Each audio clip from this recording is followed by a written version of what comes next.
Gotta stay quiet.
you made it here okay. Not sure if okay is the right word, but yeah, I made it. Now, tell me how to get to City Hall. Union was built with a sort of backstage area, so Mobius operatives could observe the test subjects in secret. Most of these passageways are still intact enough to bypass the fissures in Union. But chunks of the city are floating in the air. How are there tunnels? They're passageways, not tunnels. When you go in and out of them, you're basically phase shifting. We call it the marrow. It exists in a layer separate from what you see. That doesn't make any sense. Fortunately for you, it doesn't have to make sense. It just has to work. But it's a maze down there. You take the wrong path, you could end up on the other side of town. Where's this marrow that gets me to City Hall? And who comes up with these ridiculous names? I'll mark the location of the port. It's in the north safe house. Looks like a regular computer, but it's not. I'll give you the password you need to activate it. Once you're inside, follow the marker to exit B2. That should take you straight to City Hall. You could have told me this on my communicator, you know. Maybe so, but I couldn't have given you this. The passageways are still intact, but the collapse of Union has caused infrastructure issues. My communicator says that the gas leak is blocking the path to exit B2. You'd never make it through alive without this. Deadly gas leaks, huh? Thanks for saving the worst for last, O'Neill. Based on what we've seen so far, I doubt that it's the worst you'll encounter. You're not helping. Anything else you need to know before you go?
By the way,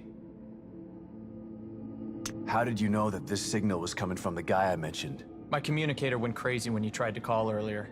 Something was interfering with it, a frequency I'd never seen before. And it was coming from the warehouse that you were just in. Right before you called, the signal disappeared. And then bam, it was at City Hall. When you said this guy was powerful and that you lost him, well, it stood to reason that he was the source of the signal. What kind of powers are we talking about here? He summoned some of those things, like he was controlling them. Then he just teleported away. Reminds me of the last time I was in STEM. But everyone in Union was tested before they were placed in STEM. There's no way they'd let a psycho in here. Well, I'm here. They didn't test me. But you're not a psychopath. Right? Why do you think he chose to camp out at City Hall? It's probably got something to do with the stable field emitter we set up there. Damn it. What's a stable field emitter? It's a machine that temporarily stabilizes an area of STEM environment if it starts to break up. It's not nearly as powerful or effective as a core, so we only use them for emergencies. It doesn't seem like it's working. Yeah. We sent Harrison and a security team to set it up when we arrived. I hope they're okay. Maybe you should come with me. If I can find Lily, we can get out of here together. No way. I'm not leaving this safe room unless it's to get out of Union entirely or someone forces me out. And who the hell is this Lily?